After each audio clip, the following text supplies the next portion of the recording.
సంవత్సరాలు ఈ దేవాలయం ద్వారా నిన్ను నన్ను దీవించాడు దేవుడు. 25 సంవత్సరాలు. మరి దేవుడు చేసిన మేలులకి ఈరోజు మీ ఫాదర్ గారు 2 రోజులు పెట్టారు కూటం. ఎందుకంటే ఎండాకాలం మీద ఒకవేళ వర్షం వస్తుంది మన భయంతో.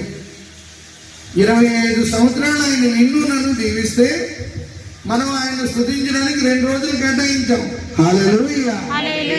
మూడవ రోజు కూడా పీఠాధిపతుల ద్వారా ఆనందిస్తాం. హల్లెలూయా.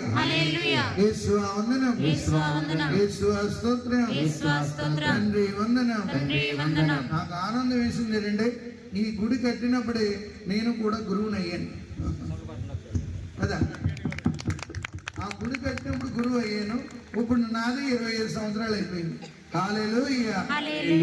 ప్రియమైన దేవుని బిడ్డలారా, ఈ 25 సంవత్సరాలు దేవుడు నిన్ను నన్ను